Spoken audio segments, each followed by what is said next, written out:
I got here, I was kind of like, am I gonna get there? Am I gonna get there? And I thought maybe no one will be there because of the thunder, and it's just beautiful.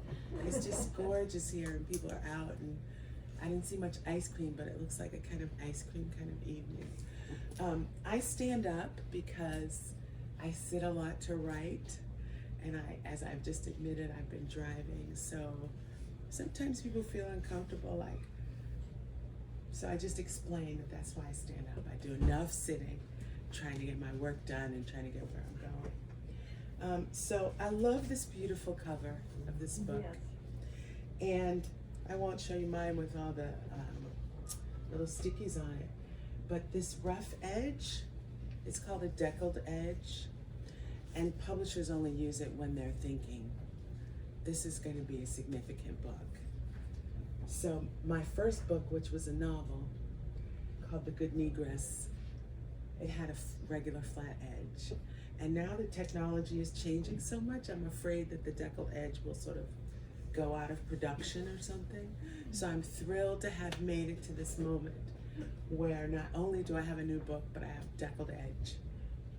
I haven't had a new book in 27 years. The Good Negress came out in 1995 and won 5 national prizes. When you're on the short list or the final list, you get money and all that, so you get to count it as a prize. You get a sticker and money. And it's been in print since it came out.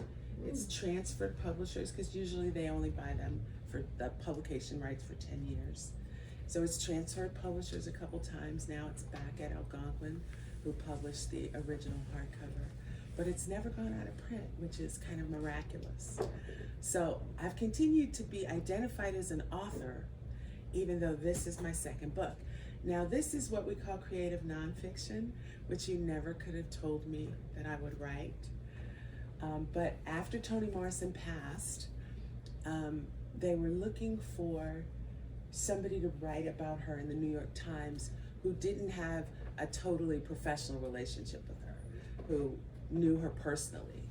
So one of my former students at Princeton was working at the Times, and she was like, maybe I can find her. And she called me at like 9 o'clock at night, and we worked for 2 days, and they published a little article. And Steve Ross called me and said, I bet you have a book. That story sounds big. And what he was reacting to was that I was friends with her for pretty much 2 decades. We're almost a generation apart because she was a little tiny bit older than my mom. And when I met her, she was at the height of her powers. She had already won the Nobel. She had already written Beloved, which is just monumental. She had even already written Paradise. I don't know how much you know about Toni Morrison and her work, but one of the arguments I make in the book, or one of the statements that I make, is if you don't know her work, you couldn't be her friend. And it was very real, but there was nothing mean about it. It's just that it sort of was kind of a roadmap to things you could always talk about, whether they were the ideas in her books or the actual characters in her books, which she and I had more conversations about characters.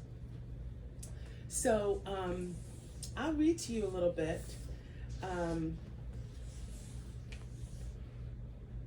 The first time I saw Toni Morrison, I was quite young. Before I even started writing, I was a person who, I think I read my first Toni Morrison when I was 12. And I think it was too early. It was my mother's book. I kind of plucked it off the shelf after school and read it secretly and put it back when my mom came home from work. And I think my mom knew all these things, but at the time I felt very careful and serious about putting it, so I wouldn't be noticed.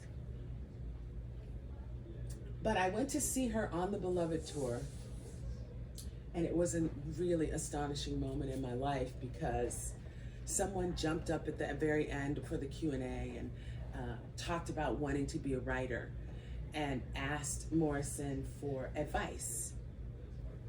And Morrison had just finished reading from Beloved. This was an eager beaver first question. And Morrison said, well, it sounds like you don't know what you're doing. And I tell the story in here, and when I tell the story, and it was funny to me all these years later, it's kind of like I morphed into the person who had asked the stupid question. It was like I wanted the earth to open up and swallow all of us, because it was so embarrassing and it was so curt, and it just wasn't what I was expecting, even though I knew that was a silly thing for her to do, because you're an author, you write and write and write, you get up in the morning, it takes you 6 years, you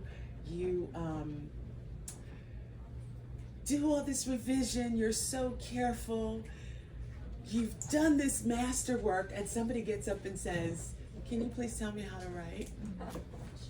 So I got it, I followed it, but I also really identified with that person, and I shuddered, and I thought, well, this lady is not playing.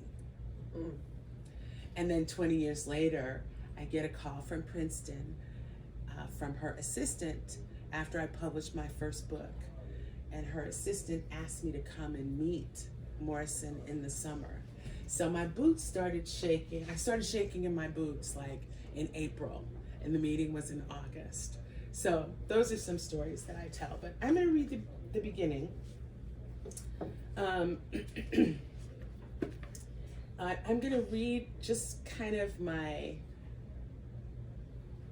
post-Morrison in my community, where everybody knows Morrison and Morrison's work, and we all are students of Morrison. We are now in a post-Morrison era, right? So the beginning of the book is really post-Morrison. It's really about having grieved my way through the writing and thinking and remembering. And I guess you guys know that most of us who write books write the beginning at the end. So that's why it's kind of reflective on the whole narrative. So I'll read sort of to give you a sense of what kind of effect I think she had. And then I'll read you another experience. I just told a story about how she talked to the person the first time I saw her. Then I'll read you about somebody who was transformed by her, somebody in particular. So the book begins, though, with a quote from Gwendolyn Brooks. Everybody know who Gwendolyn Brooks is? Very important. She was the first African-American woman to win a Pulitzer Prize. She won it in 1950. She was a poet, very dark-skinned woman from the inner city of Chicago. She was sort of very much like Sarah Vaughan in the sense that she felt she wasn't presentable, she wasn't considered beautiful, she shouldn't be out in front. So she stayed in this kitchenette. She famously lived in a kitchenette apartment, and she wrote just this incredibly powerful poetry.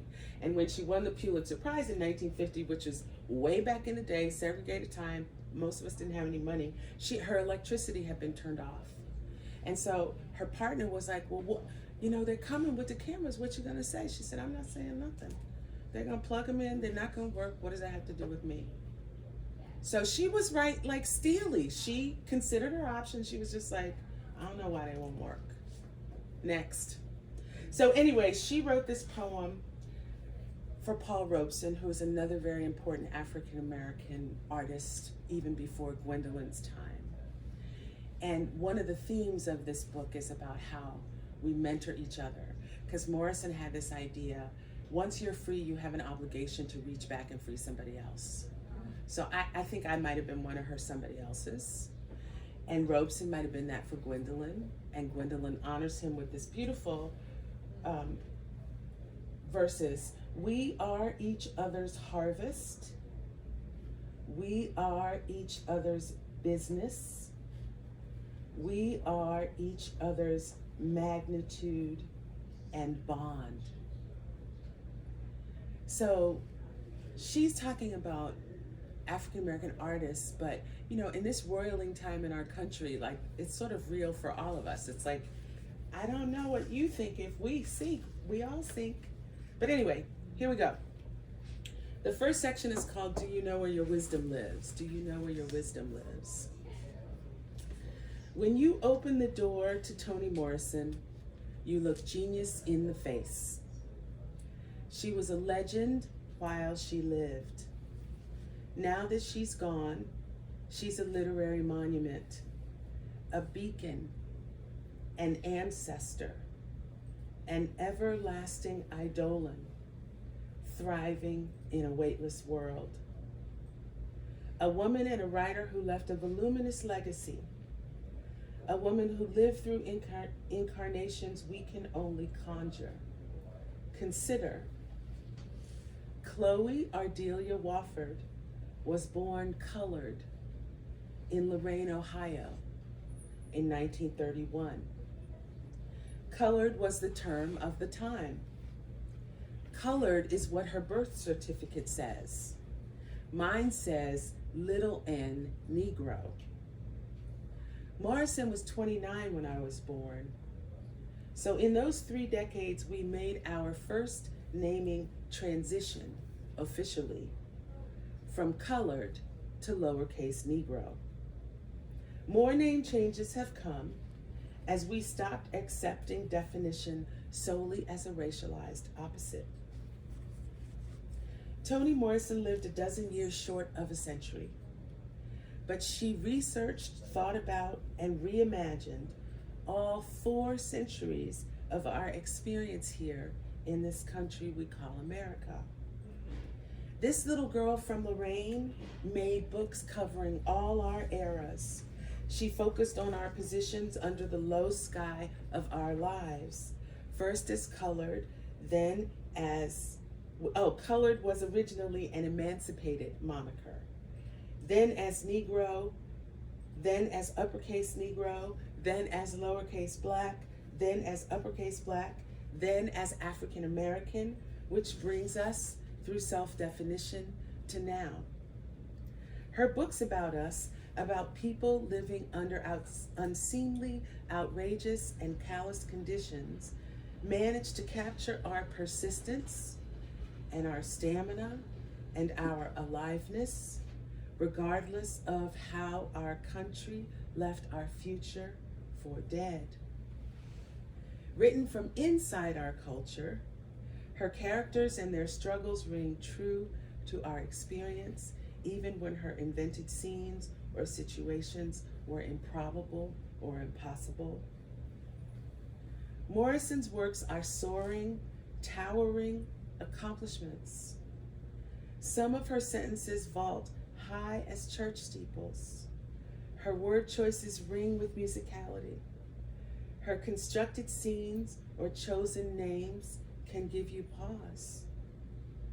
In Beloved, Setha's dog is named Here Boy, which is canny and a linguistic reference at once.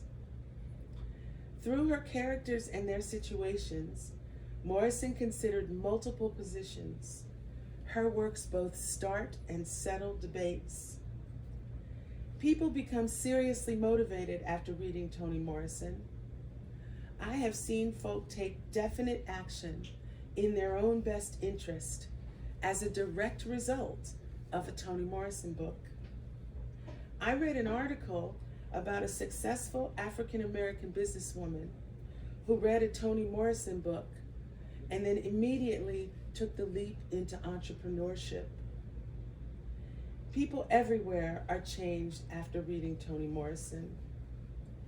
Though Morrison credited everyone with their own choices, that her works were transformative, did not escape her, and did not displease her.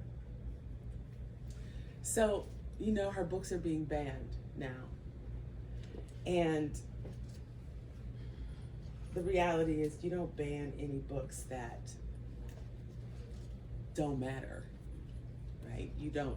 And so the idea that Morrison's work is transformative, you know, that's why her books are being banned. And I can't even begin to tell you how much I learned. I try, but I can't begin to tell you how much I learned from reading and re-encountering Morrison, because Morrison is taught in schools, and reading in groups really is very helpful. So I'm making an argument that she's a towering genius, which I felt like she was even before I met her. I think my relationship with her over those couple of decades, I never let that down. I never felt like I was engaging with an equal. And actually, when I wrote this book, I realized there's a little bit of a genre of this. There's a book called You and I, which is, I can't remember who wrote it, but it's about a guy who was befriended by John Updike, who I met, and I talk about him in this book some. There's a book called Mentor, which is about, anybody here a writer? No? Okay, just readers. Readers are cool. We need readers. This guy who was mentored by Frank Conroy. Anybody read Frank Conroy? He wrote a book called, can't remember his big book. He wrote a book called Stop Time, which was creative nonfiction, which people loved, and it stopped time. But he also wrote a big novel. I can't remember the name of it right now, but it's about a musician. It's amazing. So I argue that Morrison is transformative. There's a Toni Morrison Society, and there are many societies, a Faulkner Society, a Hemingway Society. They're academics who study the work and invest in the work of these important literary figures. And because Morrison won a Nobel, she's an important literary figure. So there's a Toni Morrison Society, which she actually sent me to. She kind of said, they're really nice ladies. They're doing really good things. You should go see about them, see what they're doing. You should join them. So, as you might imagine, I tried to do everything she suggested to. I wasn't always successful at that, but I tried. So I'm at a society event. I've gone to see them, I've joined them, I've worked with them, we're doing some things. They're having a 35th anniversary celebration for this book that Toni Morrison edited called The Black Book. Anybody ever heard of that? The Black Book is a really, see, Toni Morrison was an editor before she started publishing novels. And she stayed an editor until Beloved. And then the guy said, you know, this is gonna be big, I think you should quit your job. Her editor said that to her. But she was paid very little money for her early works, and there started to be a lot of argument because she wasn't winning prizes, but her writing was kind of slapping everybody else around. It's like, you can't see that this, what's your prize? So Angela Davis and June Jordan, all these people, they, you know, so Angela Davis said, it was a scandal that she didn't win the Pulitzer for this book called Song of Solomon, which is quite an amazing book. Actually, Barack Obama said that the book, Song of Solomon, helped him understand how to be a man. That's a big statement, right? She wrote that book for her father after her father died. And so it was a sort of mannish book, right? It's about several generations of men and generational wealth and secrecy and disliking parts of the family, all that. It's a pretty amazing book, but it was a scandal that it didn't win any prizes. Anyway, Morrison edited this very important book. It's almost encyclopedic. It's called The Black Book, but it's a book of artifacts. It contains no real connective narrative.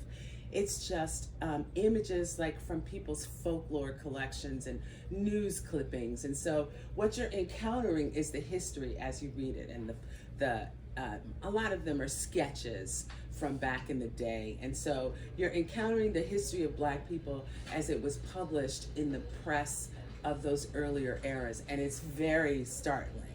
So there's a whole crew of like nerds around in New York and DC. I'm one of them, where we would just like fixate on the Black Book and turn the pages. There's no index. There's no way to even really categorize it. It's a very startling experience. It's in print. It's sort of a coffee table size book.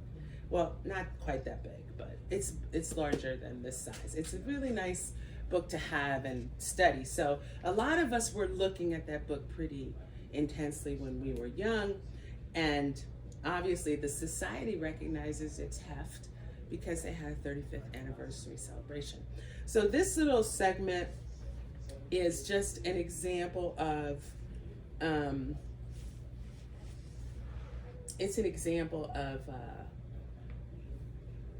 how Morrison's work was transformative to some people. And then I think I'll just keep reading through to about this other society event where I met somebody really important to me now. And then I'll stop and see if you have any thing you want to talk about? Okay. All right, so this will go on for a little minute, but it's actually 2 episodes. One where I'm demonstrating how Morrison is transformative, and the other one where I met somebody really nice. So the society, the Toni Morrison Society, had a 35th anniversary celebration for the Black Book. It was in New York. Farah Jasmine Griffin, she's a real important scholar now, was there with her students working. Edwidge Danticat was there too, as was Tayari Jones. During one of the sessions in the late afternoon, a woman stood up from one of the back tables and announced that she was going back home to California and divorcing her husband. She just raised her hand like she was gonna say, "The Bluest Eye is my favorite Toni Morrison book." But instead she said, "When I get back to California, I'm divorcing my husband." So everybody in the room just kind of went. Because all of us were sitting at tables and could be seen, I remember concentrating on not dropping my head. I did not want the woman to imagine or deduce what I was thinking, which was, "Oh Lord, here come the crazies." So I sat upright and didn't make eye contact with anyone. Other folk, mostly women, were turning around in their chairs. The woman speaking had stood up so you could get a clear look. She went on, "While I've been here, I've been reading Song of Solomon again. And I just realized I'm my husband's 3rd beer." By then, the call and response had begun. People were saying all kinds of girlfriend things to the woman and to one another. What? What did she say? 3rd beer? You're divorcing over beer? She's divorcing over beer? Why is she talking about divorce in here? Say more. Now, this kind of situation makes me laugh. To see a bunch of ladies lean into a brand new crazy man story. I was breathing deep by then, pressing my lips together so no sound would emerge. The woman who spoke had reached into her large handbag. She took out a tattered copy of Song of Solomon. She opened to a page and read aloud. Since this event, I've kept this passage marked. This is what the woman read. She was the 3rd beer, not the first one, which the throat received with almost tearful gratitude, nor the second that confirms and extends the pleasure of the first, but the 3rd, the one you drink because it's there, because it can't hurt, and because what difference does it make? The room rose into a minor uproar after she read her passage. The reader was offered all the finger snaps and moral support that immediacy could provide. She was soothed by strangers. She was encouraged and applauded. There was much conversation and much noise. I don't like beer, and I'm not often around people who drink beer. I'm a loner is mostly why. I don't mind that people drink, but I did find the divorce announcement shocking. I found the reading of the passage humorous, and I found the reaction of the assembled audience amazing and hilarious. The whole situation has not been forgotten. I can still see the woman. I can still see the harsh room light. This lady is a fine example of what I mean when I say, if you read Toni Morrison, it will change you. Maybe not so thoroughly, maybe not so abruptly, I hope not so disruptively, but her books are ignition. You must get ready to roll. The Society celebrated Morrison another year with a big book called a Festschrift. Anybody ever heard of a Festschrift? It's a thing where you solicit, people have them for their retirements, I think. You solicit like kudos from people and they put them in a book for you. And Morrison's was like 1,000 pages long. It was crazy. They contain letters and recommendations and carefully scripted wishes, a collection of direct messages, all to go on record. These books are archival, commemorative, and prized. The event where the Festschrift was unveiled was crowded with Morrison admirers. I am told the book was 1,000 pages long. I don't think this is an exaggeration. Not one of those hundreds of pages is mine. The Festschrift celebration was held in a huge auditorium somewhere in Washington, D.C. In the huge auditorium, there were built-in benches along one side of this cavernous space. There was a woman sitting on a bench by herself. I noticed her because I was removed too, observing from the edges of the crowd. The seated woman was startlingly recognizable. I thought to myself bluntly, she looks like James Baldwin in a skirt. You had to do a double take, which I did. When I looked back a second time, she was looking at me. And so courtesy demanded that I mosey over and introduce myself. Hi there, I said, sitting close enough to be heard. I'm A.J. Verdelle. Hi, she answered. I'm Gloria Baldwin. Gloria Baldwin, I said. And she smiled, looking radiant and unquestionably Baldwin. I was right about who she was, and she knew me. Imagine my surprise. She had read my book. She had my book on her shelf, she said. We proceeded to get to know each other there on the bench, away from the crowd. I sat close enough to be heard, but not so close as to encroach. I tried not to focus too much on Jimmy, although I was basically looking at a less consternated version of his face. We spent a huge chunk of time talking and laughing and staying out of the fray.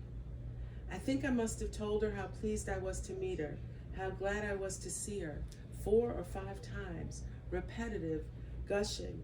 I was completely thrilled and stunned to be chatting with James Baldwin's surviving sister. It seemed the greatest serendipity, and it eased the pain of my not understanding that I should have sent a letter for the Festschrift. So I missed my opportunity to be included. Meeting Gloria was a huge gift. We have maintained contact with each other since our evening spent together at the edges of that great crowd. Thank you. Thank you.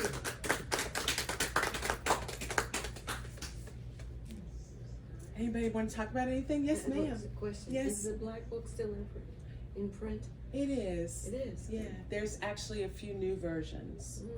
So you can get hardcover or paperback. I have a lot of them because I use them in my classes, and sometimes people don't give them back, and so you have to have a few. But yes, it's available. That's good. How far back does it go, or where does it begin in the history? As far back as printed, so there's lots of Harper's. You guys remember Harper's was the one newspaper way back. Lots of Harper's. There's lots of early black photographers who were taking pictures of us when nobody else was. Lots of stories about what we experienced in the country. So it goes pretty far back. I mean, there's a guy, Middleton, I think his name is Middleton Harris, who was the collector of most of the artifacts. And so Morrison found him, and then they orchestrated this book. And there's sections, so there's like economy and music and farming or like that. But there's no way to really find in the book what you're wanting. You have to really encounter and engage with the book, which was revolutionary. I mean, it was like saying, okay, let's not narrate this. Let's just sew it together. Here, do what you will. And it is really, it changes you, especially as a young person, but it changes you, period. She was a force in a number of areas. She was a force teaching at Princeton, which is where I spent most of my time with her. Yes? One of her books that seems to be on the banned book list a lot is The Bluest Eye. Could you speak to why? I haven't read it yet, but I've chosen it to present to my book group this next year. Terrific, terrific. Yes. That's courageous of you. So The Bluest Eye is a story about a young girl.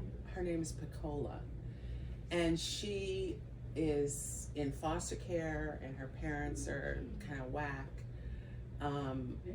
And she's staying with two girls who are sisters, and there's issues with the milk and all this stuff, but turns out she's drinking lots of milk because there's a Shirley Temple cup, and she's just wanting to use the Shirley Temple cup. She wants blue eyes. And there's a film, sort of a documentary film about Morrison, where she talks about knowing a girl when she was young who said, "There is no God. And the way I know there is no God is because I've been praying for 2 years for blue eyes, and nothing has happened." So Morrison was 6, 7, 8 when she had this conversation with this girl, and she wrote The Bluest Eye at 39.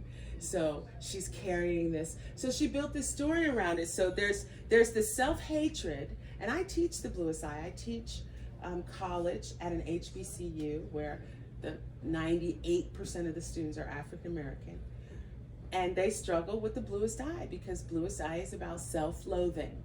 It's about living in a society where nothing about beautiful is you.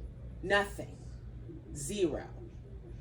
And so this little girl is afflicted with that memory Morrison had. She is molested by her father and unprotected. She is ignored by her mother. They have a fire, their place burns down.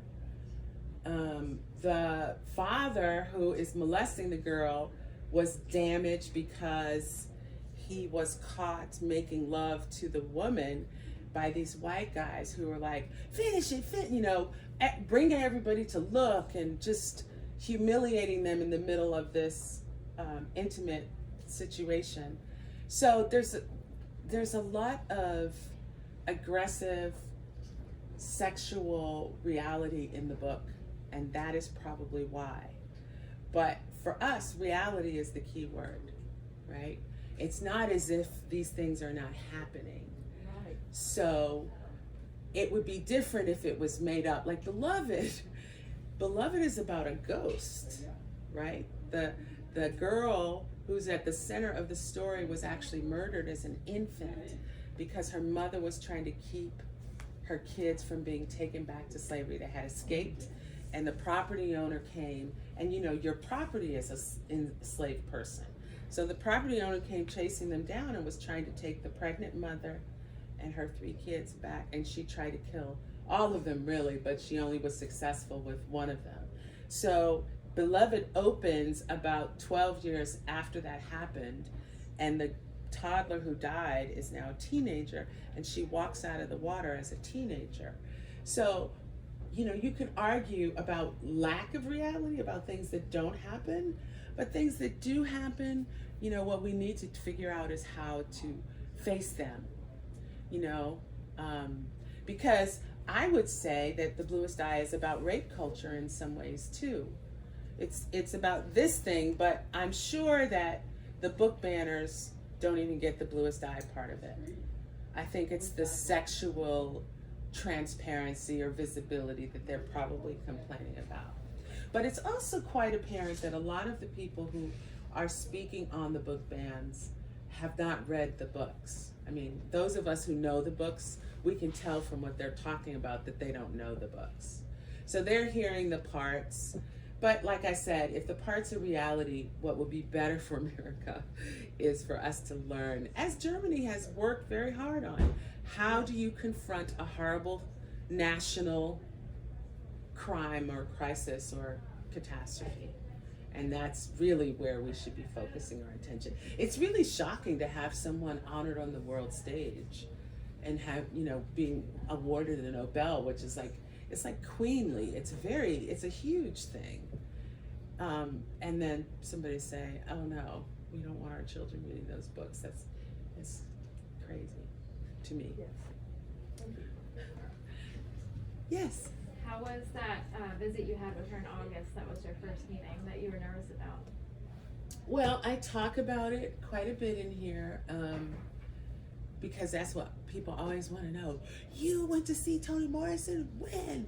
How was it? Anyway, she had bought a new apartment, 3-level apartment in downtown New York, which that is such long coins, I can't even, you know. And I thought she was fond of white because the furniture was white and the walls were white. But I only realized later, sort of even looking up the facts for this, that it was new then. And so that's why everything was white. Her library went on sale after she passed, and some foundations asked them to stop because there was a feeding frenzy, and it was, so I think one of them just bought the whole thing. But anyway, the apartment was full and library to the ceiling by the time she passed, right?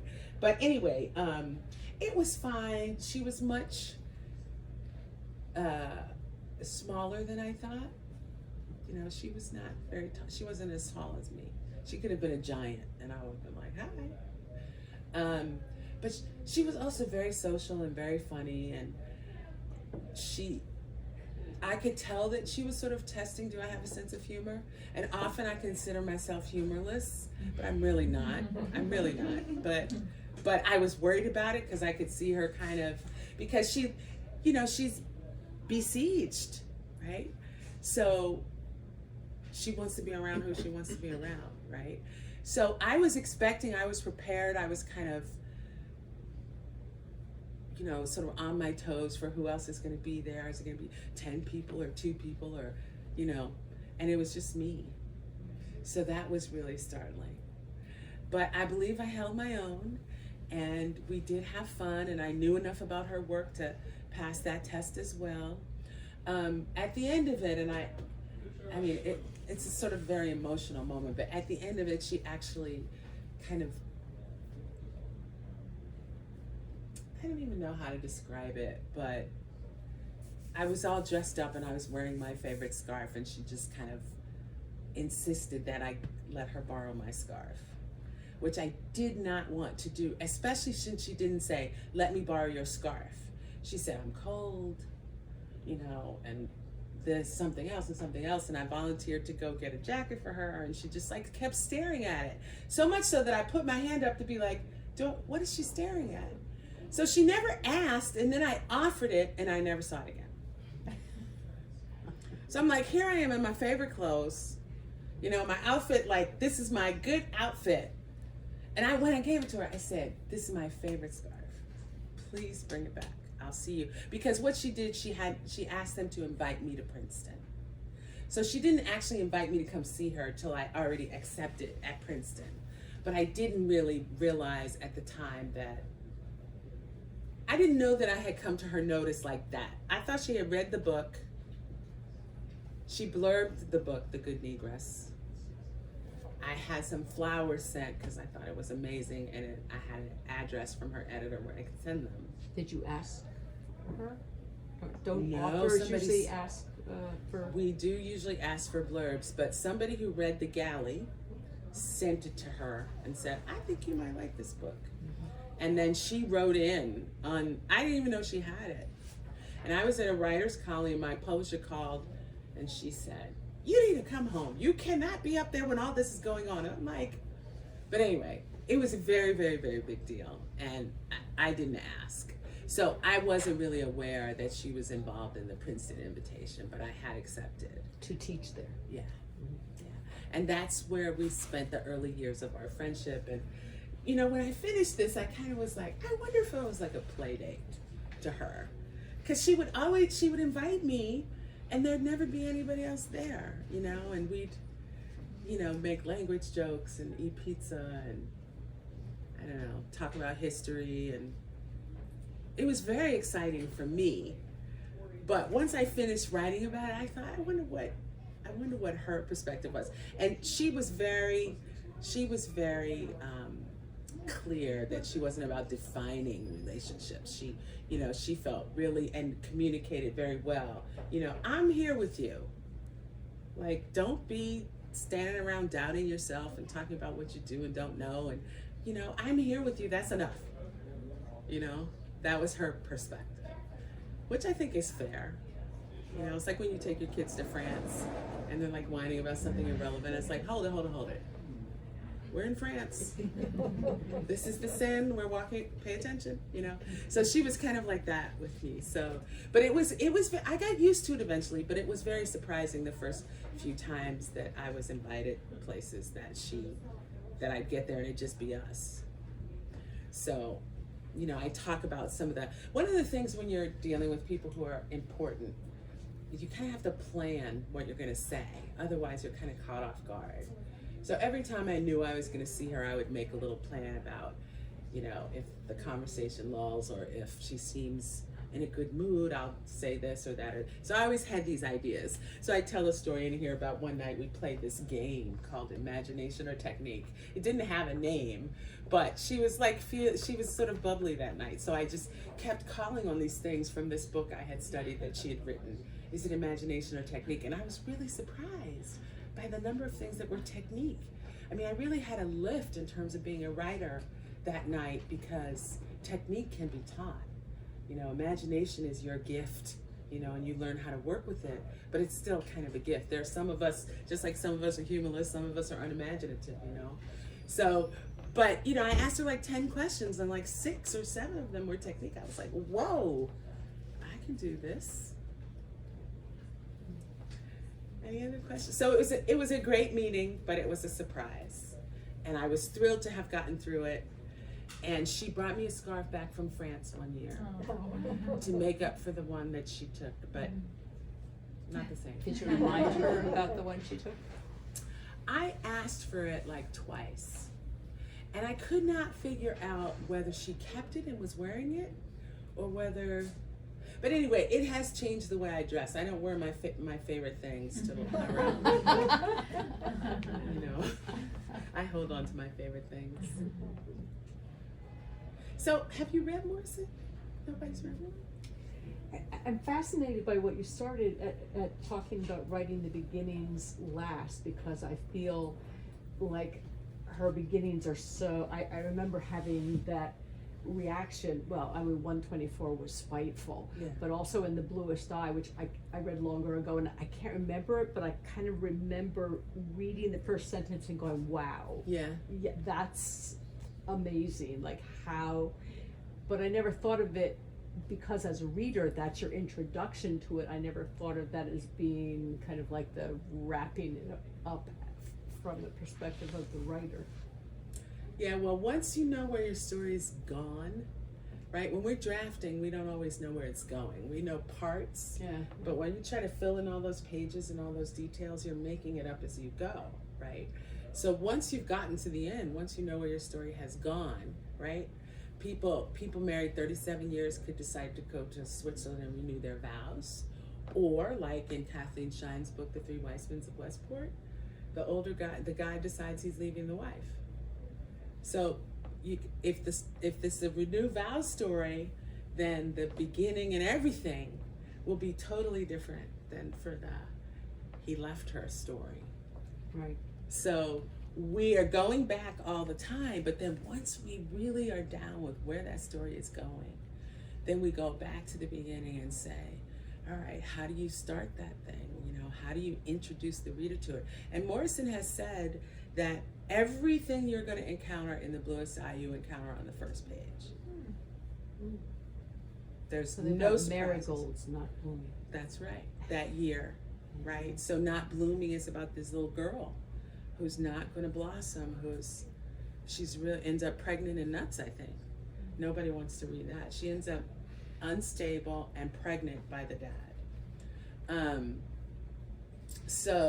But yes, most people go back to the beginning and reshape the beginning based on now their understanding of where the book has gone and the exact terrain that is covered. Like, I didn't think I wrote a mentorship book, even though a lot of people read it that way. But I think when I started out, I thought I might be writing a mentorship book. And this lady chose me, this lady invited me, she nurtured me in some ways. I talk a lot about the novel I was writing then. And it ends up being a book more about what it's like to be in the presence of genius. That's what it became for me. once I got to the end. So I even have a section in the end, it's called Genius Theory. Because Morrison was very clear. You know, we all know this. Some people are genius chefs. Some people are genius at logistics. Some people are genius at musician. When you're a genius, you're not necessarily an all-around genius, even though there are those too. But most of us have specific areas of genius or specific areas of genius that we recognize in other people. And so this idea that genius doesn't get applied enough was part of what the story was about. Because I think she wanted her choosing and her presence to make me recognize a genius that she saw in me, right? And I definitely, in all my interactions with her, was like, that lady, that broad is a genius. Because she would just say, I mean, even that thing, it sounds like you don't know what you're doing. That woman's life was changed. I don't know if it was changed in the way that mine was changed, but when I finally processed that, I was like, I better figure out what I'm doing. I can't just sit around and say, I want to be a writer, I want to write a book, there's things you have to learn. And when your stories aren't working, it's probably because, for example, you don't realize that the beginning you start with is not the beginning you end up with, right? So you start to learn these things, you start to figure out what is there to study. And that's what makes you a competent writer. Any other questions or comments? I don't know what I'm doing in Doylestown. I was invited, so I came.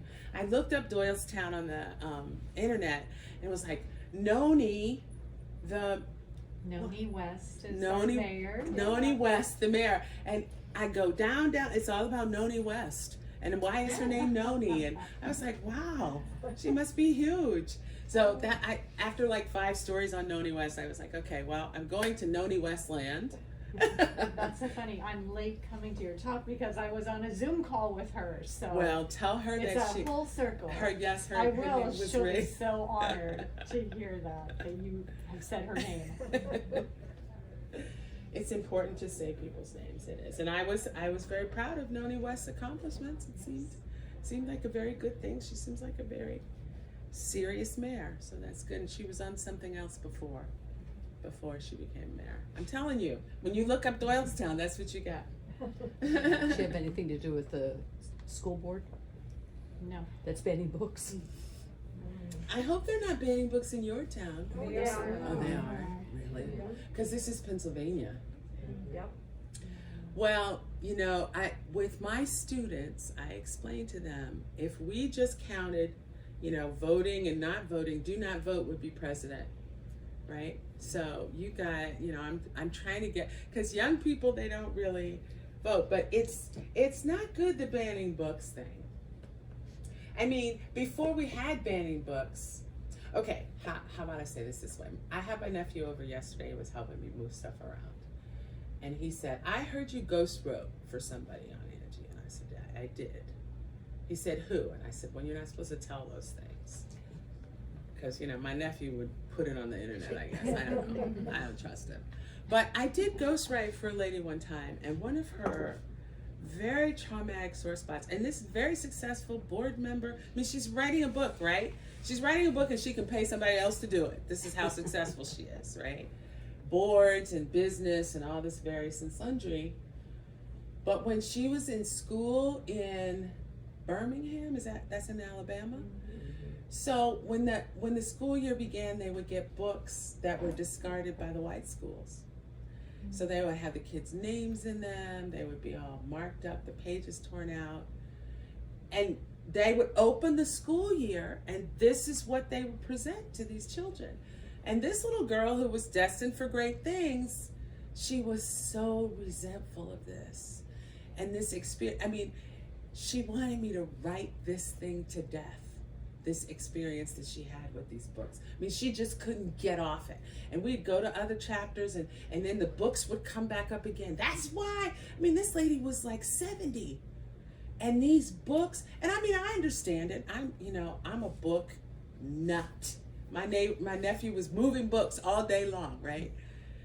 But, you know, to start your school year and to know what education is supposed to be, and you're getting like this torn up stuff from the white kids across town because they got new books. I mean, it just is kind of crazy making. So I don't know why I brought up her book thing, but The Book banned banning. books, yeah. oh, the banned book. I mean, it's just a very serious situation. I mean, there was a story about people homeschooling and how there's a big increase in African Americans homeschooling. And the people were saying, you know, you look at their books and slavery is all sanitized, and, you know, it's like people were happy, you know, it's like, this is not serving the kids. So we I mean, we're gonna have to learn how to face our trauma, because we're going through some trauma now, and we're not gonna be able to just act like it didn't happen. So, but we need better strategies. A lot of us write to face our trauma, but not everybody. We need a national reckoning with ourselves, because we do bad things to each other. Well, thank you all so much. Thank you. I appreciate your coming. Are you going to talk about why Toni Morrison changed her name? Okay, so Toni Morrison changed her name because Chloe, there's actually a funny story in this book about this, because I thought that Chloe was kind of like a very new, trendy kind of name. And she's like, huh, it's in the Bible. And there's a whole thing about African Americans. Before we could read, we were told the high letters, the words that have high letters, those are names. So Black people would just put their name, their finger on a high letter word, and that would be the name of their kid. So people named their kids from the Bible even though they still couldn't read. So in Song of Solomon, there's a woman named Pilate from the high, and the midwife tries to talk the guy out of it by saying Pilate was evil, but because the woman died in childbirth, his wife, he was like, well, God has done a bad thing to me. So the little girl grew up named Pilate. It's a whole story. But anyway, her name was mispronounced all the time. People would call her Chloe or all kinds of dumb stuff, and they would spell it wrong, and she got sick of it. So her christening, what do you do in the Catholic Church? Confirmation name was for St. Anthony. So she became Toni because of St. Anthony. And then she really loved that Toni was a name that defined her period in her life, right? So, for example, my nephew calls me Aunt Angie. Nobody who doesn't know me from way back calls me Angie, right? So she's saying, once I got rid of the Chlo and all the mispronunciations and misunderstandings and aggravations and misspellings and just things I don't want to answer to, and I became Toni, I realized, well, everybody who calls me Toni is from 1956 and forward, you know, and she really loved that. And of course, by the time I knew her, everyone called her Miss Morrison, just Miss Morrison, Miss Morrison. I wasn't able to call her Miss Morrison, which is why this book, because she was inviting me, and she was like sitting in my face, and just, it was a very sort of intimate experience that I didn't expect. So Miss Morrison just sounded stupid in that context. So I privately resurrected Chloe. I know how to pronounce it. And she seemed to like it. And it was very convenient because it meant that she knew pretty much it was me. The last kind of 6 years of our friendship, we mostly spent on the phone. And I talk a lot about growing up with grandmothers and great-grandmothers, where I had to spend a long time on the phone talking to them and reporting on my school day. And I think it prepared me for when she stopped being mobile and we spent a lot of time on the phone. Because I'm not afraid of a pause, and you know, I don't know, I know how to deal with an old lady on the phone. So fortunately, we were able to have those few last months and years with just phone conversations, because she had stopped moving around. So that's how she changed her name. And she really did like Toni a lot. And never went back. I mean, in the very end of her life, and I mean the very, very end, she said, I don't know if I should have given up my name. that was 90 years later. She was fine. You know, I came here this morning, I hope I don't cry. I came here this morning to get some cards.